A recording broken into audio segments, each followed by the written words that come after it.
Well, hello everyone, and welcome to Windows on Wellness. And I'm delighted to be joined today by Laura, who is going to tell us a little bit about her world of wellness. And we're going to speak specifically about the beautiful modality that is yoga. I'm going to leave it to Laura to talk about that. That's her area of expertise. But just a little something about what we try and do here on Windows on Wellness. I love to speak with wellness professionals who are committed to their own well-being, but also to serve others in their journey towards daily wellness. And so the opportunity that we have today is to speak with Laura, as I said, and to think about yoga in particular, which is an ancient practice and way of life. But of course, in our modern day, we use it in all sorts of different ways. So I'm really looking forward to hearing your kind of take on how yoga can serve us during this 2023 and beyond. So it'll be really lovely to speak with you today. Laura, it would be lovely just to get you to introduce yourself initially.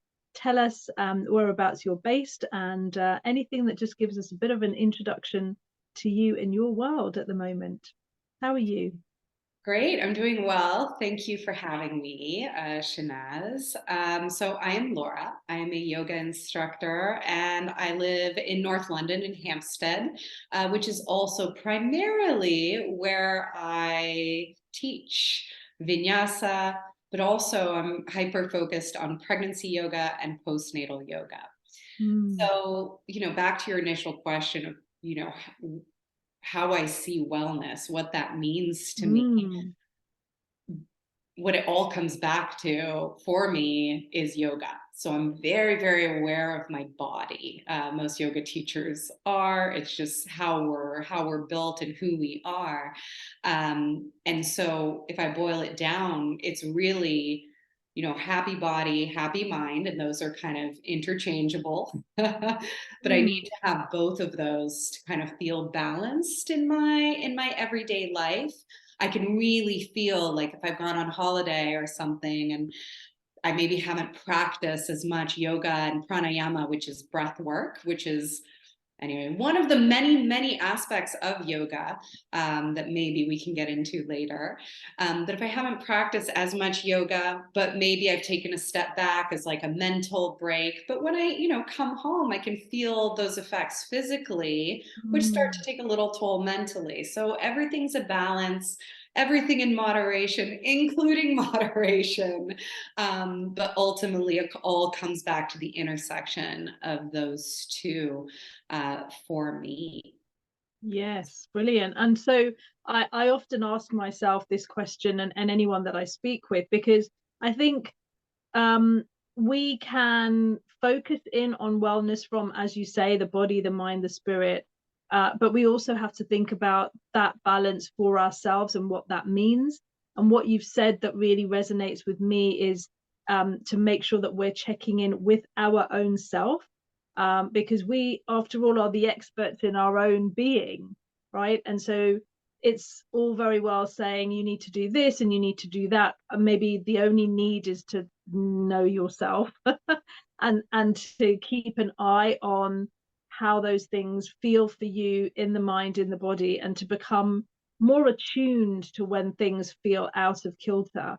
Um, and so we go to the experts to diagnose things or to fix things or to help us to find the solution, when often we could possibly spend a bit more time trying to figure that out from within, and or at least be open to those signals, I guess, for when things aren't as balanced as they could be. So yeah, for me it's a similar thing. It's the conversation with myself on a daily basis, to kind of check in and say, so how are we? And if I feel something physically or something doesn't sit right in my mind, then that's an invitation to rebalance and refocus and attend to my own needs. So yeah, I'm really keen to know how we can do that with yoga. So I'm going to ask us to think about how we look after our own wellness. So you spoke about maybe going on holiday and sort of taking a break and not practicing as frequently or as deep deeply as you perhaps would if you weren't taking a break? What does it look like? Give us a typical sense of your kind of week, or your month. How do you look after yourself? How does Laura look after Laura? Right. And herein lies sometimes the challenge of well-being practitioners as we spend our lives kind of dedicating it to the well-being of others. And it's always an ebb and flow of coming back to myself and saying, oh, I've noticed I need to start taking care of myself. And it's always a cycle, you know. I think I've nailed it. I think, okay, I've gotten to my routine, and then it slowly slips, and then I have to come back. But when I do feel the most balanced is you hit, you know, the nail on the head, when you said you need to be listening to your own body. Sometimes that means I'm actually practicing yoga asana, which are the shapes, you know. So when you think yoga class, that's what I'm saying by yoga.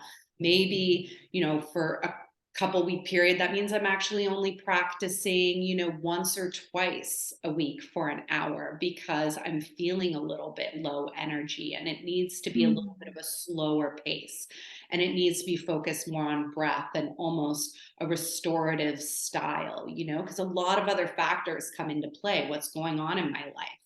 um, what is it do I need? The seasons also, you know, spring and summer are upon us. Right now I'm feeling a little bit more energy, you know, these days where the sun's coming out. It's still a little chilly, the sun's coming out, but I'm feeling a little bit more invigorated. So my practice these days is slowly getting a little bit more active, right? Kind of Mm. like bears going into hibernation over winter. My practice slows, and now it's picking up, linked with the seasons, linked with female cycles as well. Um, you know, and then also a balance with how much I'm teaching, how much I'm giving. So, how much time Mm. I need for myself, how much family time. I've got a little 2 year old who's gorgeous. It takes a lot of energy as well. Um, so it's an evolution, you know. The way I practiced in my 20s is no longer the way I'm practicing 20 years on. And it does all come back to closing your eyes and how do you feel? Not how does the shapes you're making look and what do you think you're supposed to be doing? Is yoga just another thing on my wellness checklist that I went, check, good yoga teacher? No. You know, what do I actually need from this practice today? And Mm. some days it's just Mm. a few sun salutations, some breath work, and that's it. And other days at the end of the hour, I'm drenched in sweat and I'm like, yes, that was exactly what I needed. So, um, Wow. And I love that we have then, in the way that you've described it, so many, again, invitations to sync with nature and to kind of take our cues from what's happening. So as you say, the brightness, the lightness, the sun, the invitation to do that kind of energetic, high octane sun salutation type of thing, on the days when we feel that is where we need to be. But equally, today is full moon, so what does that mean? You know, are you going to link in with the moon practice?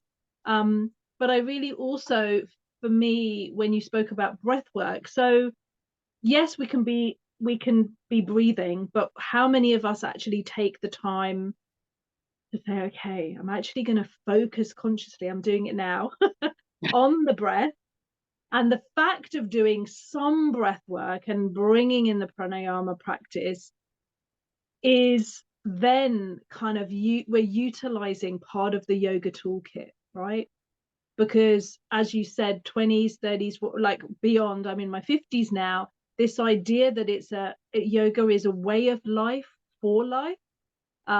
It's not like I can do it when I've got the energy and I can't do it when I don't, or when I'm going to be too old for it and so on. It's actually, it can be your friend forever if you really embrace all the different limbs of yoga. How would you describe that friendship, if you think back to the 20s and now and 30s and beyond, how you think it would be? Yeah, I mean, I think like many yoga practitioners in, and I'm going to call it the West, but in Europe, North America, you get into it for this physical aspect of, oh, maybe I need to stretch a little bit, and on Instagram it looks cool, or so everyone's attracted to it for some sort of reason, but it isn't generally the reason practitioners stay for yoga. Mm. I think the more you dive into anything, whether it's yoga asana or any of the limbs, the more you realize you don't know. And the more you realize you don't know, the more you learn. And that cycle kind Mm. of continues. And so for me in my 20s, not that this is wrong. It was great. I practice on and off, but pretty high octane kind of power vinyasa. Went through lots of different modalities of yoga, trying to find more and more challenging forms.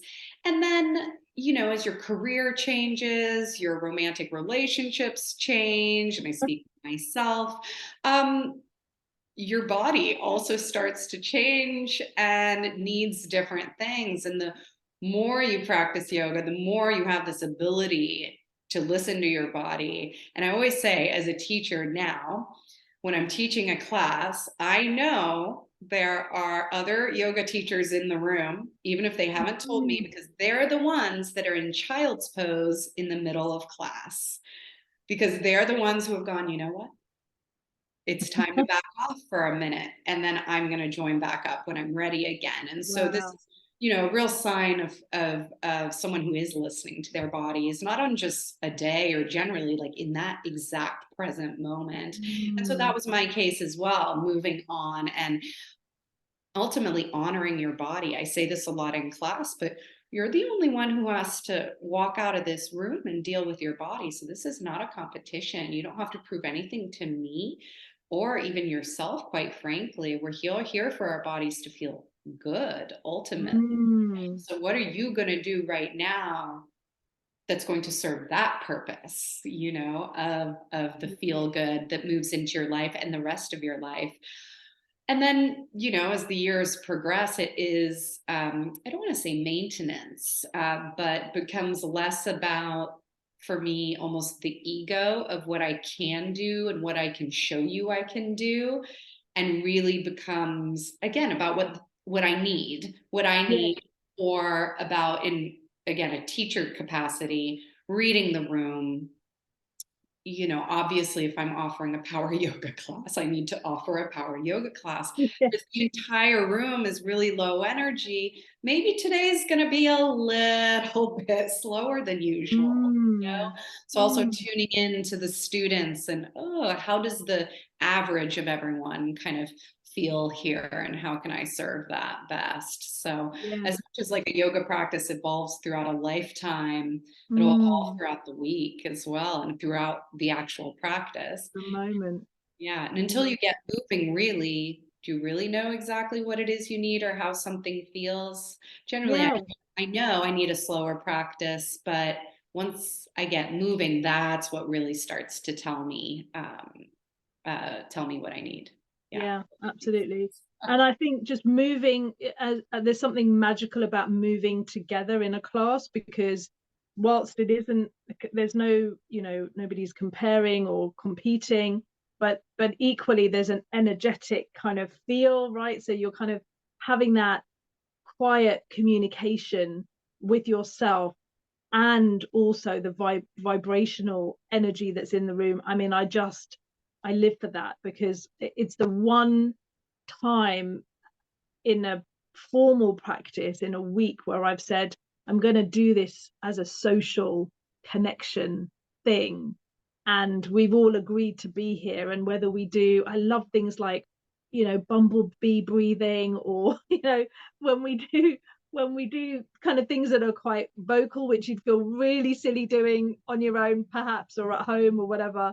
But in the class, we're giving voice to some of this, or we're doing a lion's breath, or we're really bringing that expression into all of this. So I think it's magical. I don't know why I thought of lion's breath and bee breathing, but there you go. It's that feeling that we're having a communication inside and externally and connecting with our fellow beings. But now you mentioned child's pose, and also in your introduction you spoke about really kind of majoring on work with those who are, so women who are pregnant, or prenatal or even postnatally. Now, why is this the area that you've chosen to focus on? Why not anything else, menopausal women, or not to say that you're disregarding all the rest of us, but why have you chosen this niche? I know some wonderful teachers specialize in menopausal yoga. It's becoming more and more of a trend of a formal training that teachers can have. So happy to send through any information. But I think, as cliche as this sounds, your vibe attracts your tribe. And Mm, I trained in prenatal and postnatal yoga well before I had even become pregnant and a mother. And I did it mainly to serve the women that were coming into my regular yoga classes, and who often I was one of the first before their own mothers that they were telling, Laura, I'm pregnant. What should I or shouldn't I be doing in class? And I said, oh gosh, I know a little bit about this, but this might be me one day, so I should probably get really well versed in this particular area. And I did, and I found it fascinating, and I taught some of it years ago. But then since, and then increasingly so throughout the years, but since having, being pregnant and having my own child, and then having quite a challenging postnatal period, quite frankly, uh, and seeing how yoga kind of really helped get me through, along with other forms of help, specifically in the postnatal period, I've just become, a huge advocate, and it's a passion of mine, yeah. to lead those prenatal and postnatal classes as, yes, a physical way or a way to kind of help ease some of the aches and pains of the physical prenatal body. It's going to happen even in the best case, pregnancy scenarios like I was lucky enough to have.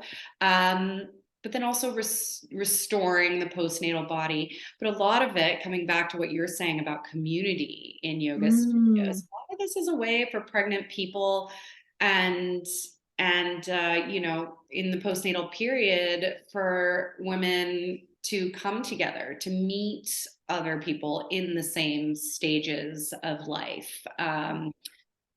So it's again a little bit of that mental aspect, where it's not just about the physical, and we do a lot of breathing, and we do a lot of introspection and connecting with baby pre and postnatally, which mm. we don't really sometimes take the time out to do. So the reason I focused on it is it just really, hits right here for me. Yes. Um, and, maybe in 15 years, it'll be something else. Again, yoga evolves. So do I. So do my Mm, interests. But right now, this is where I am in my life. And, this is the energy I'm sending out, and it's what's coming back to me as well. So I'm beautiful. rolling with it. Yes. Yeah, absolutely. And it's such a um privileged kind of space to be in, to work with alongside women who are experiencing this magical kind of miraculous stage of life. And I know I had immense gratitude for the yoga teacher that I've had. I'm in a different part of the country to you, but my teacher's been there for me for my pregnancies, and just the kind of what that brings is that inner, again, that inner conversation and that ability to go, okay, what's going on here? And if we could interview the baby in the womb, I'm pretty sure she or he would also go, this is kind of cool, I kind of like it when my mum does the yoga. Because for whatever reason, right, there will be that interaction happening as well, stimulated by whatever breathing and asanas we're actually doing together. So if I was to ask you now to share a couple of things that would tempt people who are pregnant or are thinking about pregnancy, um, to come and try, like maybe they're new and they kind of think, oh yeah, no, I don't know, is it safe? What am I gonna get? What if I'm finding it really hard to even move? Like, why should I come and do the yoga with Laura? What would you say to entice people to your classes? Ah, great. Well, I'll Mm. speak to obviously my classes, but to, prenatal and postnatal yoga classes in general. As long as the teacher you're going to is really formally trained in these modalities, um, it's one of the best ways to actually get into yoga. They Mm. tend to be like a lot slower of a pace than some types of non-perinatal yoga, we'll call it that way. Mm. So it's really easily accessible and understandable from the get-go. You're going to be able to follow along quite easily. And I want to say at least half the women in both pre and postnatal classes they are first time yoga practitioners. And so many women that come to my also regular vinyasa classes will say, oh yeah, I got into yoga when I was pregnant, Mm. because it is one of the more gentle and very targeted forms of, I want to call it movement. I don't want to call it Mhm. exercise, even though it is, Yeah. of movement, mindful movement that is so healthy. I mean, yes, for baby, but for mom, Mm. um, your energy levels might be a little different to what they were, pre-pregnancy or in pregnancy before the postnatal period, also very, very different. Yeah. And, a teacher like I am is, trained and has the knowledge to adapt the class based on Mm. how it is you're feeling. We also get a lot of pretty intense physical, limitations that can come up specifically during pregnancy. It may be something that a woman was dealing with a little bit, like sciatic pain or Mm. back pain or even pelvic, pain or imbalances that were there pre-pregnancy. But as soon as you get pregnant and baby's growing, which is what we want, but that starts to put pressure on all parts of your body. And so it emphasizes some of those aches and pains. And in a pregnancy class, it's all about kind of taking that into account and modifying Mm. for each mom in the room. Mm. The same goes Mm. for the postnatal period. As soon as you're ready to go back, which your, medical provider will give you the go ahead, um, it's the same thing. Many women are dealing with different types of births, different kind of physical abilities, and in all of these classes are tailored Mm. for women in Yes. these same kind of Yes. times in their lives. So I I hope that love that. answers your question. Yeah, that makes so much sense. And I think again, it just takes me back to this idea that it's the practice for life for every stage. Um, and it can be, as you say, adapted.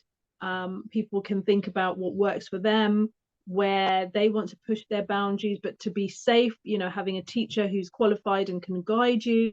And of course, with the blessing of your whoever's giving you kind of medical advice and care, then this is something that literally can see you through the decades, as we move and grow, and to evolve with that, and to bring in what is natural so that it becomes second nature for you when you need whatever resource it is. One of them will be my yoga practice, my breath work, and so on. So I really thank you for giving us that kind of whistle stop tour around your world and how you think about yoga, and what it's meant to you, and how you utilize the various aspects in your well-being journey. Because for me, there's nothing more inspirational than someone that kind of, to cliche it again, to walk their talk, You know, we need to believe in that and trust in that. So thank you for, yeah, upgrading your training so you can serve more women who perhaps will be a bit, you know, maybe nervous, or first time pregnancies and first time into yoga. But I have faith that you would guide them gently, kindly, and making it really accessible to anybody who'd like to have a try. Yeah. So what's coming up for you in the immediate future, Laura, before we sign off? Is there any classes that we can think about coming to over the coming months as we approach the summertime, spring to summer? Of course. So all of my whole schedule is online on yogilaura.com. Just find it on there and everything's bookable through there. But probably the most popular thing I do is a special workshop that I run every 2 months. The next one is in April 23rd, and it's a prenatal partners workshop where Ooh. the pregnant women get to bring in their birth partner, whoever that may be, whether it's their, romantic interest partner, your doula, your mom, whoever that main support person in your life who's going to be in the room for the birth with you and also there with you in the postnatal period. And it's all about giving this pair of people the tools, some tools to navigate some of the aches and pains of pregnancy, but also childbirth and labor, and then beyond as well. That Mm, kind of emotional support that is really key in the postnatal period. So again, that's the next one's April 23rd, but I host them every 2 months. brilliant. In Hampstead, so NW3, a gorgeous yoga studio. Yeah, so that's also on my website under the workshops and events. Amazing. Oh, that is so lovely. Gosh, if I could do it all again, I would love to come and have one of your workshops. But thank you so much, Laura. Thanks for giving us your time. And to everyone watching, thanks for watching Windows on Wellness. I'm Shanaz, and I'm the founder of My Wellness Zone. I hope you stay well, and we'll connect again soon. Thanks, everyone. Thank you. Yes. Namaste.